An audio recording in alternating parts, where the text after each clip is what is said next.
I am Jessi Stout. I am co-owner of Table Rock Pharmacy with my husband, Michael. So our pharmacy is located in Morganton, North Carolina. It's a smaller town. We started in pharmacy 40 years ago, and it's changed a ton since then. Back then, hardly anybody had insurance coverage for prescriptions, so it's a whole different world. We both met in Charlotte, and we were living there, and her parents approached us about possibly if we ever wanted to entertain the purchase of the store. From the get-go, they just took off and took it to the next level and have continued to do so, and also fought all the external challenges along the way. Coming from the non-traditional pharmacy role, when my husband and I stepped into this role, we were just flabbergasted. In no business does it make sense that you fill a prescription and you lose money doing it. So right out of the gate, as soon as we took over, I started making my voice heard. I got a call from Representative Wayne Sasser, but he asked me to sit on part of a committee that was trying to get a PBM bill passed in North Carolina. We started with a new bill. We're hopeful that we'll get something passed this year.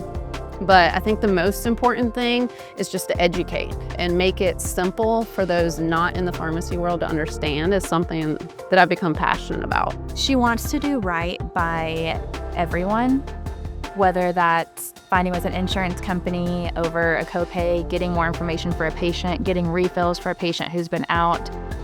Their pharmacy is very well known in town. When the hurricane happened and we asked Jessi for help, she was right there and said, I know a lot of other pharmacists, I can ask them for help. News of the hurricane was coming.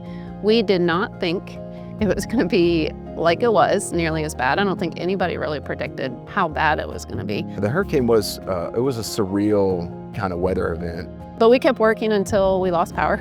I called my husband at that point. We still had cell service, but I was like, hey, we don't have power. Can you bring the generator here? So he puts it in his truck and he calls me back. And he's like, I can't get out.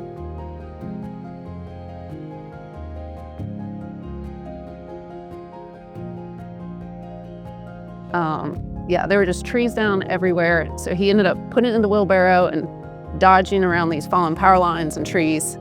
But we got the generator up here, and we did utilize it for a couple hours. Thankfully, the power came on really quickly, which was great because then we were able to be a resource for the community. Unfortunately, my husband and I were victims of Hurricane Helene, and we had 9 feet of water in our home and had to be rescued. Everything else was lost. It was totally lost. And unfortunately, I have a few medical situations that caused me to have to take quite a few meds. I would be in trouble without them. So, of course, one of the first calls I made was to Jessi, and she made it happen.